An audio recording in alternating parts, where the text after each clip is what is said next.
Olá, tudo bem? Nós estamos começando mais um programa aqui no canal Saber Condomínios. Hoje nós temos aqui a visita do nosso amigo, o seu Gentil, que é síndico profissional, e nós vamos fazer aqui um bate-papo, acerca dos assuntos relacionados à gestão de condomínio, ok? Eu gostaria, antes de começar, pedir para você que assiste o nosso canal, para que você não se esqueça de fazer a sua inscrição no canal. E, se possível, compartilhar também com amigos, com pessoas que você conhece, que possam também estar precisando, às vezes, de uma informação, ou tirar alguma dúvida. Então você nos ajuda muito também se você puder compartilhar os vídeos que a gente lança no canal, ok?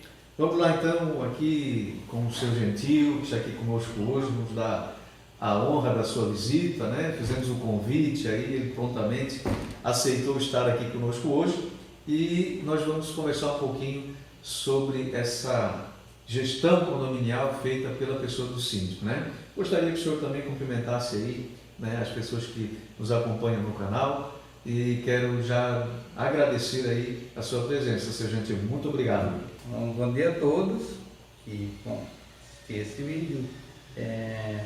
Obrigado pelo convite. É bom a gente participar desses encontros, assim, de discutir os assuntos do condomínio. É uma maneira de sempre a gente aprender mais. Um aprende com aquilo que eu faço e eu vou aprendendo com aquilo que os outros fazem. É isso aí. É uma oportunidade da gente trocar experiências, É uma oportunidade de nós trocar experiências. E claro, experiências. o fato da gente ter convidado o senhor é também por conhecermos o trabalho que o senhor tem feito, ao longo desses 8 anos aí que o senhor é síndico, certo? Então, com certeza, o senhor tem uma bagagem aí que vai acrescentar, a vida daqueles que estão exercendo hoje a gestão do condomínio na pessoa do síndico. Porque eu entendo o seguinte, a gente conversava até há pouco tempo aqui, antes de começar o programa, sobre as capacitações, que uma pessoa hoje deve ter para assumir uma gestão, A minha pergunta é,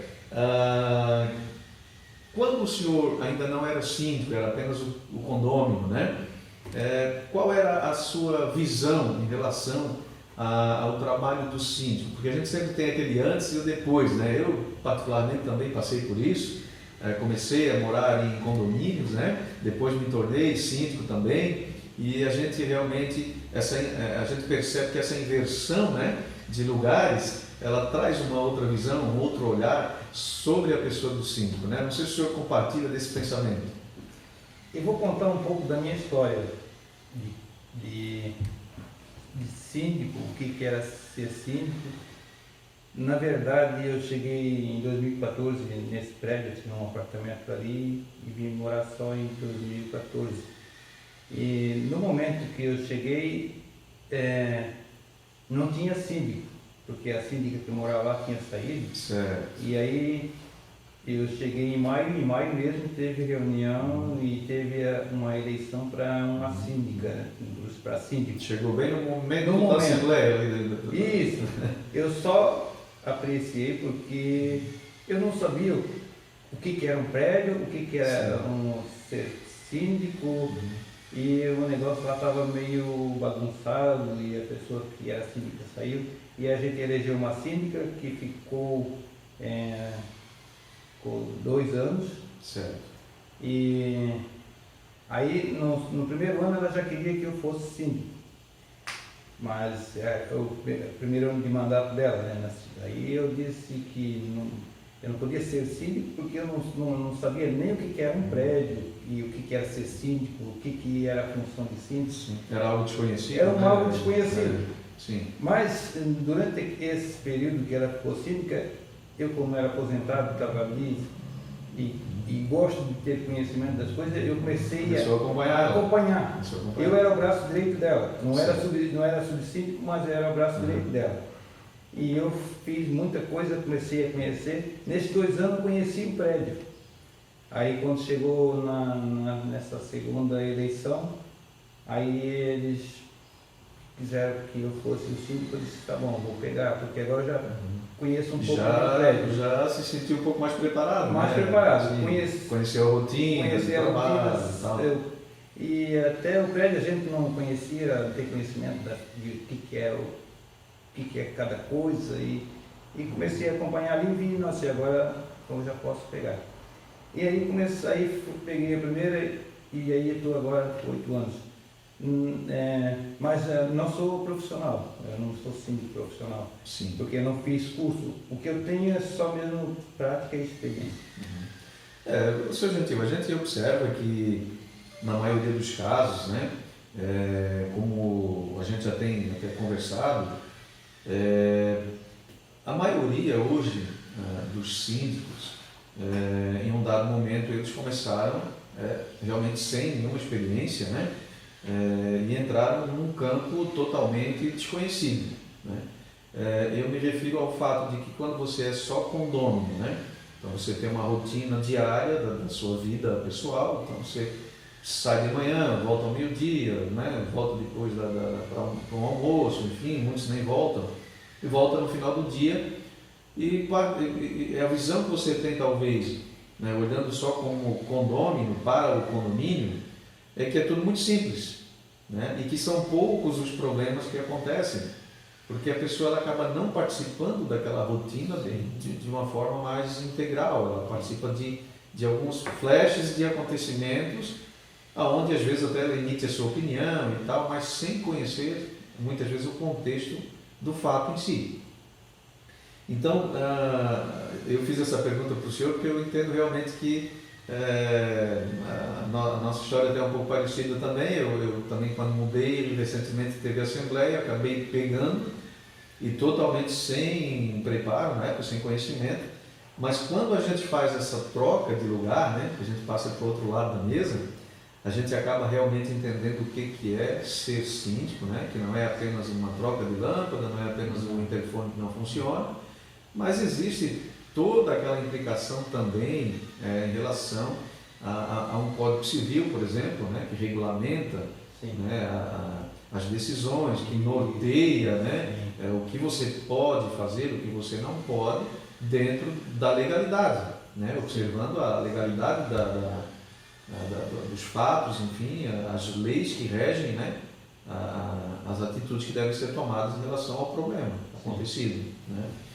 E isso me deu realmente assim, um outro olhar, né? Uma outra visão, né, seu Gentil? Eu acredito que aconteceu com o senhor também, né? Exatamente, é bem isso mesmo. E até quando, no caso, que antes de eu ser síndico, a síndica que estava lá, os 2 anos que eu fiquei sem ser síndico, mas eu vivia ali dentro do prédio, né? E aí o síndico, quando trabalha, ele não tem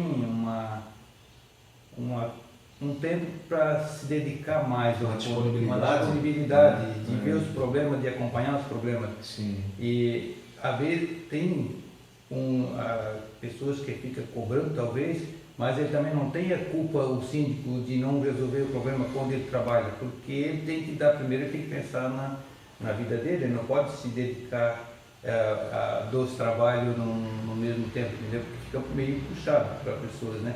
Porque aí envolve, vamos dizer assim, o condomínio às vezes não está pagando um salário para que a pessoa possa deixar de fazer, né, as suas tarefas profissionais, enfim, cuidar da sua vida, como o senhor falou, para se dedicar integralmente ao condomínio, né? E isso acontece hoje em dia, no caso, quando o síndico é profissional, ele tem que ter essa disponibilidade. Sim. Né? Mas é como o senhor disse, às vezes a pessoa acaba gerando uma crítica, né? Sim. E não procura também saber o que está acontecendo. Eu acho que é importante, né, Gentil, ter esse diálogo. Eu sou condômino, então eu identifiquei na minha visão, na minha maneira de ver, que tal coisa está errada. Ou eu entendo que não está sendo feito de forma adequada. Poxa, é tão simples, né? Vai lá.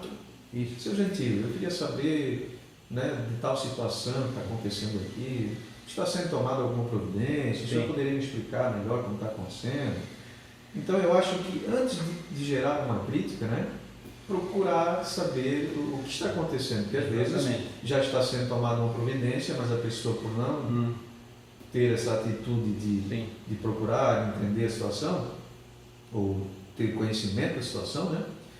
Ela estabelece essas críticas que são bastante desmotivadoras, eu diria assim, às vezes, né, Sr. Gentil? É um motivo que muitas pessoas não querem ser síndico, por esse motivo, porque ele tem que trabalhar. E a pessoa, quando chega em casa cansado do trabalho, todo mundo chega em casa cansado do trabalho, né? Sim. Ele quer descansar, e aí começa a ter críticas, assédio, né? E cobrança. Sim. E ele está ganhando apenas o condomínio, né? Agora, eu, no meu caso, hoje não, né? Mas na época ela ganhava só o condomínio, né? Não pagava condomínio. Mas isso não é nada, né? E ela precisa trabalhar, porque ela precisa sobreviver também, então... Ali, na realidade, é uma ajuda de custo, assim, só para dizer que não está recebendo. Mas para ser síndico, muitas coisas que tem que ser feito. Então, a partir do momento que, no meu caso, como eu sou aposentado e me dediquei e moro lá, fica mais fácil. E eu fico quase o tempo todo no prédio, dou a minha saída e converso com um, converso com outro. Se tornou mais fácil para mim administrar o condomínio. O senhor tem mais disponibilidade e também está mais acessível, né? Isso. Então, fica mais fácil de administrar. As críticas sempre existem e sempre vão continuar. E eu até sempre, nas minhas conversas que eu tenho com os moradores, converso com todos, conheço todos, eu sempre peço ajuda, assim, porque eu digo, quando você vê qualquer coisa errada, me avisa. Eu preciso de ajuda, eu sozinho também não posso resolver tudo. Claro. Porque cada pessoa ela tem uma visão de algumas coisas e ela não enxerga outra. Exato. E às vezes precisa vir um de fora para ver, e aí o teu dia a dia de ficar convivendo o tempo todo dentro do condomínio, às vezes algumas coisinhas passam despercebidas. É que a pessoa acaba se acostumando e acha que está normal, e chega às vezes num olhar externo, ou uma pessoa como o senhor falou, com uma outra forma de olhar, e identifica aquilo, né, com mais facilidade. E as pessoas, cada uma vê um problema e não vê o outro, né? Eu vejo alguns tipos de problema, mas eu não enxergo outros que às vezes para mim é normal, mas para outras já não é, entendeu? Mas não é um motivo de crítica, é simplesmente chegar para o síndico e dizer: o que aquilo lá você acha que podia dar para melhorar? Como é que a gente podia fazer com isso aí? Parece que não está bem legal assim, a gente podia melhorar, porque aí a gente vai ver o que dá para fazer. Mas em cima disso tudo eu sempre tenho umas prioridades. Desde que eu comecei de síndico, eu fiz uma análise no prédio todo e comecei a botar em ordem de prioridade, 1, 2, e aí eu vou trabalhando em cima daquelas. Quando tem a assembleia, aí eu faço uma pesquisa para o pessoal, assim, o que você acha dessa ideia? Aí quando eu vejo que tem bastante pessoas que são favoráveis àquela ideia, aí eu levo para a assembleia e a gente discute aquela situação, o pessoal aceita, faz a chamada, resolve. E é assim que estão sendo resolvidos os problemas do condomínio, que já foi resolvido várias situações. Isso, agora, ouvindo, né, o senhor falar sobre olha só o trabalho que dá isso, né? Sim. O senhor fazer um planejamento, pegar esse planejamento, fazer um corpo a corpo, como se fala, né? Isso. Expor a ideia, procurar saber o que as pessoas pensam, e isso demanda de dias, porque às vezes tem um que está só à noite, tem um que está de manhã, tem um que está no final de semana. Sim. Então o senhor tem que até estar identificando quando que pode falar com um determinado morador e tal. Mas também a gente observa o quê? Que o trabalho bem feito, né? Quando você despende de energia, de uma boa vontade de fazer, também ele acontece de uma forma mais saudável, né? Mais transparente, e acaba que ele proporciona o quê? Conseguir alcançar os objetivos, né?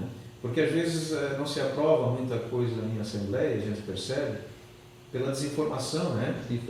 Então aí entra essa questão do olhar, por exemplo, eu acho que fazer um bicicletário agora não é problema. Sim. mas tem às vezes 5 pessoas que têm bicicleta e aquele cara que está dizendo que não é necessário fazer agora, ele não tem bicicleta. Sim. Então, para ele não vai fazer diferença nenhuma se tiver ou não tiver, né? Então, às vezes, é isso que precisa ser, talvez, trabalhado também, né? Uma pré-assembleia, né? Uma conversação, e necessariamente, às vezes, talvez, se não for possível ir pessoalmente em cada um, mas faz um contatozinho, tal, qual é a tua opinião, gostaria de saber, é importante saber o que tu pensa, mas isso dá trabalho, né? Muito trabalho. Então, se a pessoa realmente ela está sendo remunerada, ela está disponível para fazer, que é uma tendência hoje que a gente vê no mercado, o síndico profissional vem para isso, né? Para que ele possa ter disponibilidade, para que ele possa fazer o trabalho com um pouco mais de envolvimento, planejamento, né? Para se atingir os objetivos, porque se as pessoas não entendem o que você quer fazer, né? E eu até já vivi isso também, posso falar por experiência própria, se você não deixa bem claro, né? Porque quando a gente é iniciante, a gente apanha um pouco, né? Aí até a gente vai mudando as estratégias, vai se aperfeiçoando. Mas no começo, a gente percebia o quê? Que as pessoas não entendiam o bem que a gente queria fazer. Sim. E acabavam até também perdendo a oportunidade de fazer melhorias importantes para o condomínio, Sim. por não compreenderem a necessidade ou o benefício que aquilo agregaria. Sim. Às vezes é uma obra que ela não é, digamos assim, a nível de estrutura, ou, né, que vai trazer uma melhoria na estrutura do prédio, mas vai trazer de forma estética e vai agregar valor ao imóvel. Né? Então, se você tem um imóvel hoje mais conservado, né, com certeza tem um valor agregado melhor, né? Uma apresentação do condomínio melhor, um condomínio mais em dia, um condomínio mais bonito. Mas assim a gente percebe que realmente precisa, né, ter essa disponibilidade, e isso tudo a gente vai aprendendo ali com o tempo, o dia a dia, né, com o tempo, né? Então eu acho que a grande, digamos assim, revolução que vai haver na forma da gestão dos condomínios, no meu ponto de vista, não sei se o senhor concorda comigo, ainda vai ser a profissionalização, né, do síndico. Eu acredito que isso é um caminho sem volta. Não sei qual é a sua opinião em relação a isso. Com certeza, porque dentro do condomínio tem que estar o síndico acompanhando todos os movimentos que tem lá dentro de melhorias, as pessoas, conhecer os moradores, explicar as situações que estão acontecendo. Sim. E as melhorias, voltar nas melhorias que a gente faz, como eu falei, em ordem de prioridade, aí tem algumas pessoas que gostariam de fazer um tal serviço primeiro, mas alguns serviços são mais complexos. Por exemplo, eu vou dar um exemplo do que nós temos trabalhando, fazendo uma chamada agora, que é fazer a melhoria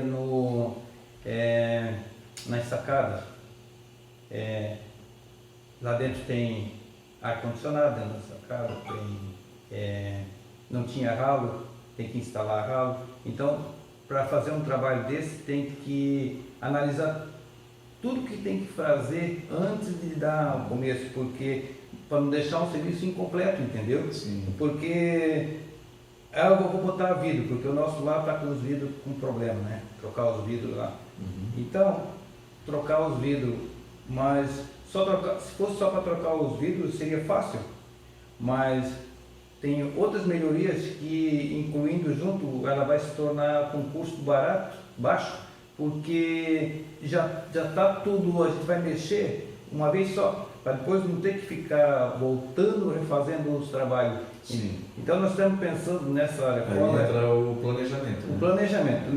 Esse trabalho que a gente está fazendo ali, essa chamada de capital para mudar ali na frente, ela vem sendo discutida há tempo, já deu bastante conversa sobre isso, foi discutido, e como é que funciona, como é que vai ficar, mas mesmo assim, onde que entra aquele detalhe que você falou, que o síndico tem que estar mais presente nessa situação, porque Os moradores querem ver a obra pronta, mas eles só vão ver os defeitos depois. Então, por isso que tem que ser bem pensado antes.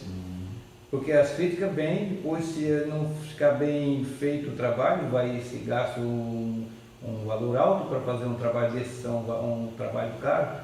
E a gente tem que pensar no bolso das pessoas também, não é só pensar na melhoria, talvez demore um pouco mais, mas pensar numa maneira que vai te dar um custo-benefício com um grande resultado que deixa todos satisfeitos. Sim, concordo plenamente com o senhor. Eu entendo o seguinte, né? Gestão. Então, o nome já fala tudo. Sim. Você vai gerir algo, né? Você vai estar à frente, né? Da tomada de decisões, você vai fazer o planejamento, você vai fazer pesquisas, você vai, enfim. Então, às vezes algo que parece simples, né, de fazer, mas quando colocado em prática, se ele não for bem planejado, se ele não estiver, digamos assim, a gente pode ainda, no momento da execução, passar por um percalço, né? Ou se deparar com uma dificuldade. Sim. Porque às vezes tem coisas que estão ali dentro de parede, ou está subterrâneo, enfim, que naquele momento da execução vai surgir, vai aparecer como um impasse. Mas o planejamento, né, ele é muito importante. Então nós falamos aqui, o senhor falou uma coisa aqui que me chamou a atenção, quando nós fizemos a chamada de capital para a execução desse projeto. Então, veja bem, eu falo isso porque eu tenho presenciado, eu conheço o seu trabalho, eu sei que o senhor é um excelente profissional, mas é para que a gente chame a atenção, às vezes, de quem está assistindo o vídeo e que entenda o seguinte: se nós vamos partir para a execução de um projeto, eu particularmente entendo o seguinte: vamos fazer uma chamada de capital, né? Vamos passar aqui de forma um pouco mais rápida para que a gente possa focar mais na informação. Então, elaboramos um projeto, fizemos a análise, levamos para a Assembleia, aprovamos, já temos o recurso aqui a caminho, agora entramos na fase então de compra, de negociação, de orçamentos e tal, para poder, né, fazer as contratações e as aquisições necessárias para que se possa executar aquela obra. Então, o que eu tenho percebido? Às vezes o síndico, ele faz os 3 orçamentos, porque hoje se prega muito isso, né? Faça 3 orçamentos, beleza. Eu diria assim, faça no mínimo 3. Se você puder fazer 5, faça 5. Puder fazer 10, faça 10. Quanto mais referência de valores, quanto mais você conversa com um profissional, com o outro, você vai extraindo deles informações importantes que vai também, digamos assim, somando ao que a gente já conhece, né? E a gente vai ter uma capacidade maior de análise. Então, não basta apenas fazer esses processos. O processo aqui final de contratação, de orçamento, eu entendo que ainda precisa ter um certo cuidado, porque é o seguinte: gerir o recurso, né? Então você pode pegar, faz o projeto, faz o orçamento, faz contratação, faz tudo, mas você talvez poderia ter negociado melhor, né? Melhor valores, ter otimizado, né, o recurso. É isso que eu falo, sabe, seu gentil? Eu percebo que às vezes a pessoa ela faz 3 orçamentos, esse aqui é o melhor, beleza, tal, fecha, mas existem, o senhor sabe do que eu estou falando, que é ir nos detalhes. Eu sei que o senhor é detalhista e eu também sou, né? Então eu pego o orçamento, eu vou em detalhes, certo? E eu vou fazendo com que isso seja o mais uniforme possível. Vou dar um exemplo. Eu tenho um produto X que é impermeabilizante, mas o outro fornecedor pode me fornecer um Y, não quer dizer que ele tenha que fornecer o X, ele pode fornecer o Y, contanto que as características deste produto sejam iguais à do X. Então eu tenho Y aqui, tenho X aqui, não quer dizer que é diferente. Eu posso trabalhar com uma marca, fornecedor A pode trabalhar com uma marca, fornecedor B com outra, mas os dois fazem a mesma coisa e têm a mesma qualidade. Isso precisa ser feito análise, né? Ou seja, você precisa ter conhecimento para poder entender isso. Né? Então, planilhar os orçamentos, alinhar os orçamentos, e aí depois, então, você vai ver valores, se eles estão condizentes com aquilo que está sendo orçado, que está sendo solicitado, e se realmente, né, cada um está oferecendo aquilo que foi pedido. Sim. E você pega item por item, faz essa análise, depois mão de obra, e depois ainda cabe talvez até uma negociação. Sim. Eu sei que o senhor já fez isso, eu faço muito isso, depois de tudo eu ainda chamo o fornecedor e digo, olha, a gente quer fechar e tal, mas aí não teria mais uma, né, uma melhor ou alguma coisa, porque a gente está gerindo recursos de terceiros. Sim. Então se você ganha um valor X numa negociação, ganha um pouquinho na outra, talvez aqueles descontos que você conseguiu, mediante a negociação, ninguém está falando de explorar ninguém, mas negociar, se o cara cede é porque ele pode negociar, né? Tem margem para isso. Então você às vezes acaba usando isso aqui para pagar uma outra coisa, então isso vai fazendo com que o recurso seja otimizado. Você faz mais com menos, né? Mas não abrindo mão da qualidade, não abrindo mão daquilo que realmente precisa ser feito. E tem muitas pessoas que às vezes pensam assim, a gente tem que fazer e pronto, né? Tem dinheiro, tem que fazer. Acho que não é bem assim, né? Não é por aí. E até assim, eu levo essa parte até para a minha vida pessoal, meus, né? Exatamente. Pelo seguinte, assim, eu não vou levar talvez o mais barato, porque não adianta eu gastar um valor alto como esse investimento que eu vou fazer agora e ficar uma porcaria e você querer fazer. Então, as pessoas elas entendem, a partir do momento que elas confiam no seu trabalho, os condôminos lá eles vão entender que compensa pagar aquele pouquinho a mais, porque nós vamos ter mais, você vai ter um trabalho completo e com qualidade. Paga um pouco mais, mas recebe também um pouco mais, né? Porque você fazer uma comparação, você vai lá na loja lá, você vai comprar um produto e você olha lá um valor X e olha outro lá quase igual. Aí você diz assim, não, mas aquele lá é bem mais barato, eu vou levar aquele lá. Mas você não olha a capacidade dele.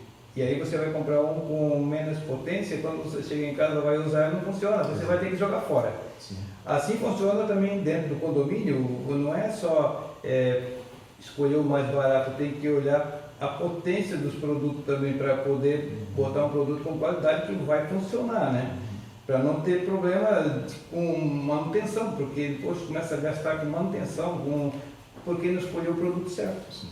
Eu tive uma experiência parecida, só ilustrando também isso que o senhor falou, com bombas de água, motobomba, né? Hoje você vai comprar uma motobomba, então olha só quantas coisas que você tem que analisar, né? Se ela é monofásica, se ela é trifásica, o recalque, né? Capacidade de sucção, capacidade de impulsionamento. E, além disso, você tem que entender o seguinte, uma motobomba ela está projetada dentro de uma condição de fábrica, ou seja, eu tenho um cano retilíneo que pode andar 12 metros para frente e subir 30 metros, mas estamos considerando aqui uma curva. Sim. Né? Agora, a tua realidade é uma curva? Na realidade do condomínio lá é uma curva? Eu particularmente fui ver na época a tubulação, né, que fazia o abastecimento de água, eu encontrei 6 curvas. Então, quer dizer, eu já preciso de uma bomba um pouco mais forte para compensar aquelas curvas todas que não tinha como a gente mudar. Sim. Porque está tudo dentro de parede, então teria que quebrar, então eu tive que investir numa motobomba mais potente para compensar essas perdas, né? Porque eu não posso só analisar, eu tinha uma de um CV, vou comprar outra de um CV. Não, ali eu acho que abre o momento para entender o seguinte, essa bomba está atendendo? Né? A gente tem que fazer essas perguntas, né? Sim. Esse equipamento que estava aqui, ele já estava atendendo ou já estava trabalhando, aquecendo? Sim. Né? Porque aí gera aquecimento, gera problemas no comando, gera consumo de energia. Então, eu vejo assim que realmente o que o senhor disse é importante. Então, o conhecimento, mais uma vez, ele salta, ele se evidencia, né? A necessidade do conhecimento. Então, eu sempre digo para o pessoal que trabalha comigo, gente, orçamento, acompanhamento de obra, compra de equipamento, não é tão simples quanto parece. Não. O motor do portão eletrônico queimou, beleza? A princípio é um motor que parece que ele é igual em todos os lugares, mas não é. Né? Ali existem características próprias, velocidade, potência, né? que devem ser analisados por alguém que conhece. Como é que você vai analisar um orçamento da aquisição, da troca de um motor, por exemplo, basculante, deslizante, pivotante, se você não consegue olhar os detalhes técnicos? Como é que você vai fazer uma avaliação se o cara está cobrando pouco ou está cobrando muito por aquilo? Se está dentro do preço de mercado ou está fora, o que ele está oferecendo? Né? Então, eu vejo assim que uma grande mudança ainda precisa acontecer, eu acredito que vai acontecer nesse nosso mundo aí de economia, de ensino, né, gente? Sim. E a necessidade de profissionais que realmente saibam o que estão fazendo. Né? Saibam o que estão fazendo, que gostem de fazer aquilo que fazem e que ficam... Porque, por exemplo, eu vou falar algumas melhorias que eu fiz, que ela me trouxe muito economia. Era a próxima pergunta que eu ia fazer. Mas posso continuar? Com certeza. Então, o que é assim, ó, eu sou muito econômico, gosto de economizar mantendo a mesma qualidade. Sim. Vendo onde que tem uma coisa desnecessária. Desde uma lâmpada, onde que ela fica acesa o dia todo, que você pode gastar uns 50 reais, comprar um sensor e botar na lâmpada que só vai acender a hora que a pessoa passa. Isso vai ter uma amortização que daqui a pouco o consumo daquela energia já pagou aquele sensor. Há um outro exemplo, muita economia que eu tive no prédio. Lá onde que tem o nosso prédio, a água alcança em cima na caixa. Nós temos uma cisterna, mas eu fiz uma adaptação de que a água sobe na caixa reservatório superior Sim. sem usar a bomba. Sim. Eu economizei 5 kW de energia por dia. Que ela vai, não precisa, a bomba só joga água se falta água Exatamente. Dado momento em que a rede não supre, a cisterna abastece. Isso, né? Automaticamente ela já vai suprir. Porque pode ser que um dia está com mais pressão na rede e ela chega com mais facilidade, né? Às vezes dá problema na rede de água e não vem água. Aí a bomba vai funcionar naquele dia. A cisterna quase que tornou-se um reservatório emergencial. Isso. Né? E aí aquela bomba fica praticamente parada. A água abastece a caixa e aquela aí só para não deixar faltar água. As luzes, todas que só volto a trocar nas escadas. Esse eu vou trocar agora, esse é o meu plano agora, vai sobrar uns trocos agora. Eu vou comprar lâmpadas com sensor e vou botar na escada que só vai acender quando a pessoa passa. Porque hoje aperta a tecla e acende todas, né? Acende a escadaria inteira. 6 minutos ficam acesas, todas. Passou uma pessoa, fica 6 minutos. A escada toda. São 14 lâmpadas que ficam acesas por 6 minutos. Às vezes a pessoa sai do primeiro andar para ir. Isso. Não tem. E na verdade, quando a gente conhece o prédio, esse detalhe, a gente sabe que geralmente quem usa a escada é até o máximo o terceiro andar. Dali para cima ninguém desce na escada, só se não tiver elevador. Mas o pessoal só anda de elevador. E aí aquelas luzes ficam acesas o tempo todo. Mas aí entra aquele detalhe, para mim chegar lá, está dentro da minha ordem de prioridade. Então ela vai chegar nessa minha ordem de prioridade, ela está chegando agora, porque vai sobrar um troco agora. Sim. Que eu já fiz as emergências e estou chegando ali. E aí continua nessa ordem de prioridade. Sim. E aí eu vou trocar as lâmpadas, vai só acender aquelas que são necessárias. E são várias situações assim que a gente, só estando dentro do prédio, que vai ver isso. O síndico que trabalha e é síndico, ele não consegue ver isso, porque ele não vai, na hora do descanso dele, ficar olhando o prédio, o que tem que fazer melhoria. Não tem condições. Fica mais complicado. Fica complicado. Ele vai dar uma passadinha para resolver os problemas de emergência, né? Sim. Ele vai só resolver a emergência, ele não vai fazer projeto para melhorias. Torna-se mais difícil, né? Bem mais difícil. E a gente nem pode culpar também. Não pode culpar. Porque é complicado. complicado conciliar, né? Sim. Às vezes tem família, às vezes tem outros problemas também pessoais. Sim. Então, assim, por isso que é uma diferença muito grande entre o síndico orgânico, que a gente fala, né? Isso. E o síndico profissional. Eu acredito que o síndico profissional realmente é uma tendência para o mercado condominial, né? Então, vamos lá. Seu Gentil, a gente sabe que por todos esses 8 anos que o senhor está à frente do condomínio, com certeza teve muitas experiências, né? Experiências boas, experiências ruins, se bem que a gente aprende até com as ruins também, e acaba isso somando, né? Aí na nossa bagagem de conhecimento, né? Eu perguntaria para a gente fechar aí, qual foi a sua pior, né, e melhor experiência dentro do condomínio, principalmente naquele momento ali de início, né?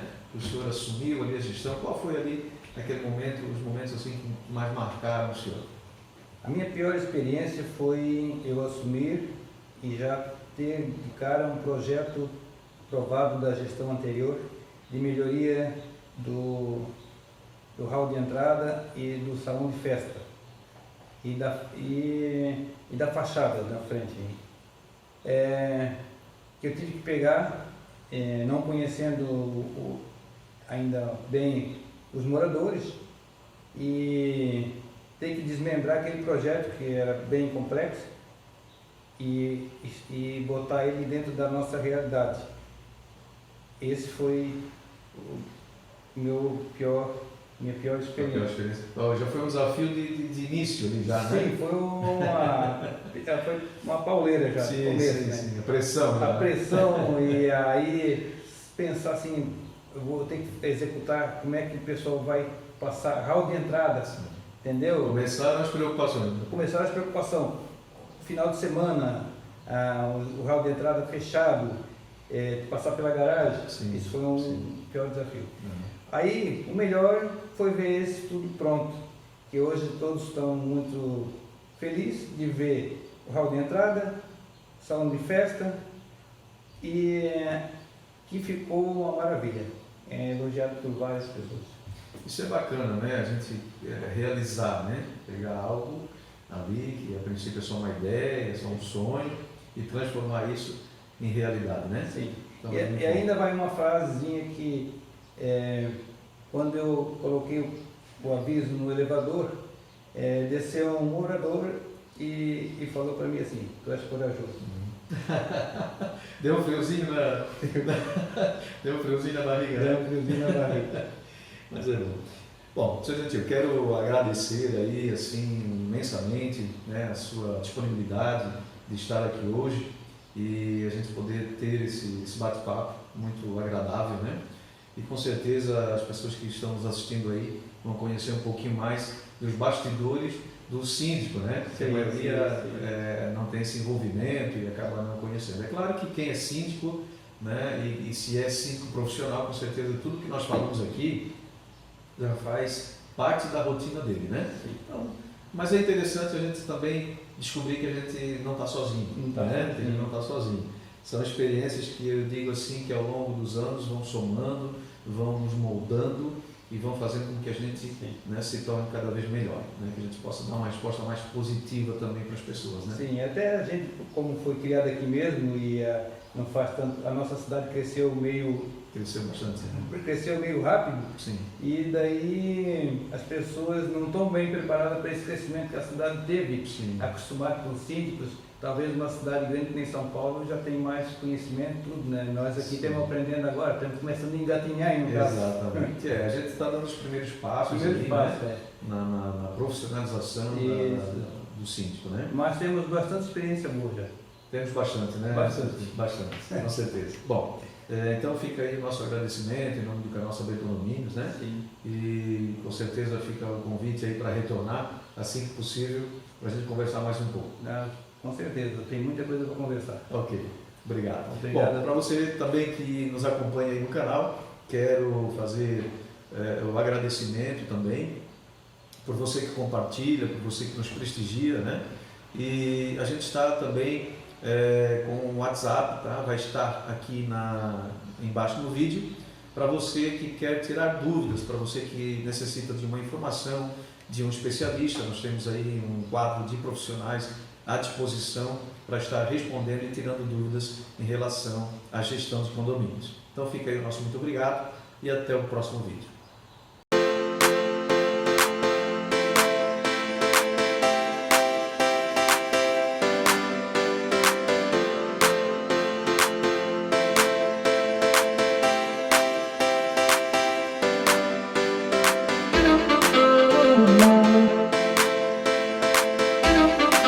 Good morning.